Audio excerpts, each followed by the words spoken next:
नरोत्तम मिश्रा, जिनका भौकाल भोपाल से लेकर दिल्ली तक हुआ करता था, जिनको लेकर कहा जाता था कि ये अमित शाह, नरेंद्र मोदी, प्रधानमंत्री नरेंद्र मोदी के बेहद खास आदमी हैं, उनका टिकट अब दतिया से, मध्य प्रदेश के दतिया विधानसभा से कट गया है। इसके कटने के पीछे कारण क्या है? क्यों दतिया से विधानसभा टिकट कटने के बाद बीजेपी कार्यकर्ता तमाम विरोध प्रदर्शन कर रहे हैं, धरना दे रहे हैं, सड़कें जाम कर रखे हैं, इन सबको हम जानेंगे। लेकिन उससे पहले कुछ और किस्से नरोत्तम मिश्रा के जीवन से जुड़े हुए जानेंगे, जो अब तक शायद किसी को नहीं पता होगी। नरोत्तम मिश्रा को लेकर कहा जाता है कि नरोत्तम मिश्रा अपने सभी हाथों में, हाथों की सभी उंगलियों में नवरत्न पहनते, यानी रत्नों की अंगूठी पहनते हैं।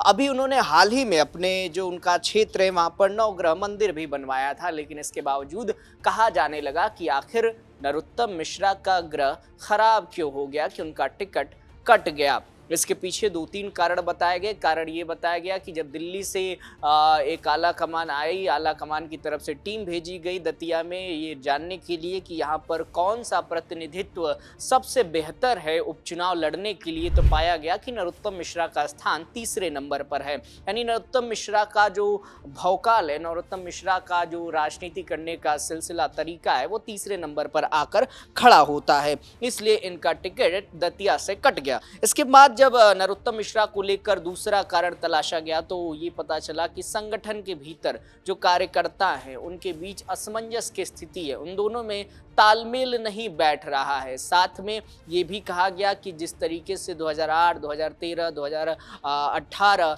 इन सालों में जब नरोत्तम मिश्रा चुनाव जीतते रहे, चुनाव जीतकर मंत्री पद पर तैनात रहे, और आखिरी बार जब शिवराज सिंह चौहान मध्य प्रदेश के मुख्यमंत्री के तौर पर कार्यभार संभाल रहे थे, उस दौरान नरोत्तम मिश्रा गृह राज्य मंत्री थे। एक ऐसा पद था कि जिसको लेकर कहा जाता था कि उनके आगे मुख्यमंत्री की फाइलें भी रुक जाती थी, यानी मुख्यमंत्री का भी कोई कार्य अगर पास कराना होता था तो नरोत्तम मिश्रा के यहाँ से होता हुआ जाता था। तो फिर नरोत्तम मिश्रा का टिकट दतिया के उपचुनाव में क्यों कट गया? इसके पीछे कहानी ये भी निकल कर आई कि वो राजेंद्र भारती, जिन्होंने 2023 में नरोत्तम मिश्रा को हराया था, उनके कार्यकाल पूरा होने के बाद, उनके कार्यकाल पूर्ण होने के बाद ये विधानसभा सीट खाली हुई, और जब सीट खाली हुई तो यहाँ पर दोबारा उपचुनाव कराया जा रहा है। अब जब उपचुनाव हो रहा है तो नरोत्तम मिश्रा ने नामांकन पत्र खरीद लिए, ठीक ठाक पैसे खर्च कर दिए, काफिला चलने लगा, पोस्टर बैनर सब कुछ छप के तैयार था।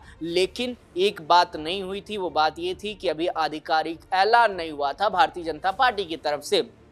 कहा जा रहा था कि नरोत्तम मिश्रा पूरी तरीके से आश्वस्त हैं कि दिल्ली से इनका नाम आएगा कि नरोत्तम मिश्रा आप दतिया से चुनाव लड़िए, लेकिन जब नाम आया तो उसमें आशीष तिवारी का नाम सामने आया कि ये यहाँ से चुनाव मैदान में उपचुनाव लड़ेंगे। पहले आप इस पूरे घटनाक्रम में जो घटना घटी, दतिया के जो 4 जिला हैं, चंबल हो गया, दतिया, झांसी और ग्वालियर, इन जिलों को पूरी तरीके से जाम कर दिया गया है, पूरी तरीके से रोक लिया गया है। जो बीजेपी के कार्यकर्ता है, नरोत्तम मिश्रा के जो कार्यकर्ता हैं, उन्होंने पूरे हाईवे को जाम कर रखा है। डीएम का इस पे बयान आया, इस पर नरोत्तम मिश्रा का भी बयान आया। पहले आप नरोत्तम मिश्रा ने क्या सफाई दी उसको सुनिए, उसके बाद हम इस पूरे कहानी को और विस्तार से जानेंगे।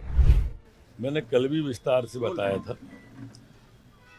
मैंने कल भी विस्तार से कहा था, मैं आज भी विस्तार से कह रहा हूँ, ये पार्टी का निर्णय है।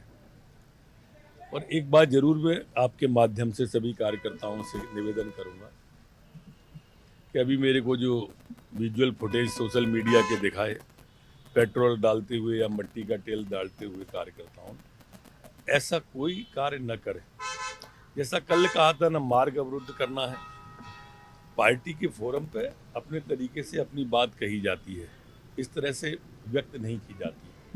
नरोत्तम मिश्रा को लेकर कहा जाता है कि वो एक लंबे समय से मध्य प्रदेश में, खासकर दतिया और ग्वालियर में भारतीय जनता पार्टी के खेमे को संभाल रहे हैं। अब जो लक्ष्मण रेखा भारतीय जनता पार्टी की तरफ से खींची गई है कि आपको ये पद, या कहें कि आपको इस बार के चुनाव में नहीं उतरना है, तो उस पर नरोत्तम मिश्रा भी अमल करने की कोशिश कर रहे हैं। लेकिन दूसरी तरफ जो शक्ति प्रदर्शन हो रहा है, जो उनके कार्यकर्ता सड़कों पर उतर कर सामने आकर विरोध प्रदर्शन कर रहे हैं, उसको दूसरे नज़र से भी देखा जा रहा है। नज़र इस तरीके से देखा जा रहा है कि अब नरोत्तम मिश्रा इनडायरेक्ट वे में अपने शक्ति का प्रदर्शन कर रहे हैं। उन 4 जिलों के हाईवे को पूरी तरीके से जाम करके उनके कार्यकर्ताओं द्वारा कल देर रात तोड़फोड़ की गई।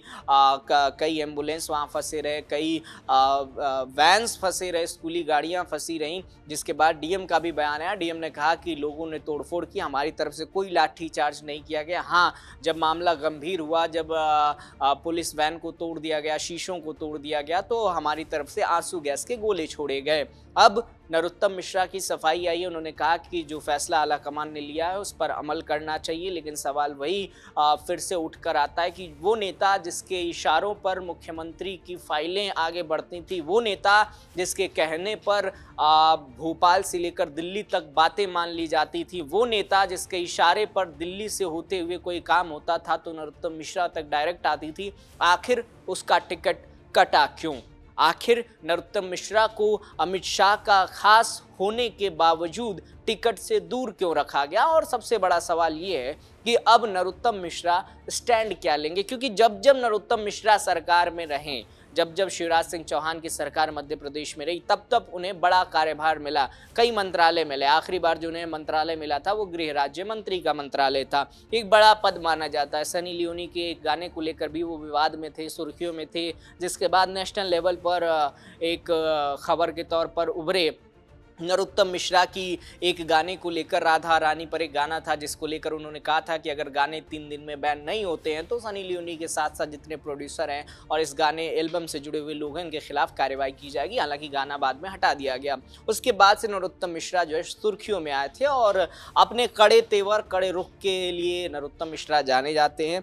तीसरी कहानी ये निकल कर आई कि भारतीय जनता पार्टी अब मध्य प्रदेश से एक नया शक्ति केंद्र नहीं उपजना देने चाहती है। क्यों नहीं देने चाहती है? क्योंकि पहले से ही मध्य प्रदेश से कई ऐसी शक्तियां हैं जो केंद्र तक अपना प्रभाव छोड़ती हैं। उसमें शिवराज सिंह चौहान का नाम आता है, उसमें दिग्विजय का नाम आता है, उसमें आपका ज्योतिरादित्य सिंधिया का नाम आता है, अब मोहन यादव का भी नाम शामिल है। हालांकि मोहन यादव को लेकर एक अलग कहानी मध्य प्रदेश में चलती है। वो कहानी ये चलती है कि मध्य प्रदेश में मोहन यादव को लगभग 2.5 साल होने को है, लेकिन इसके बावजूद उनके जो कार्य प्रणाली या कार्य करने की शैली है वो अभी उस लहजे या उस तरीके से नहीं दिखाई दी है जो उत्तर प्रदेश के मुख्यमंत्री योगी आदित्यनाथ में दिखाई देती है। जो 6 महीने हुए, माफ कीजिएगा 2 से 3 महीने हुए बंगाल में शुभेंदु अधिकारी की कार्यशैली में दिखाई देती है, बाकी मुख्यमंत्रियों में दिखाई देती है, वो शैली मोहन यादव में नहीं दिखाई देती है। हम पुनः अपने वापस मुद्दे पर आएंगे। मुद्दा नरोत्तम मिश्रा है।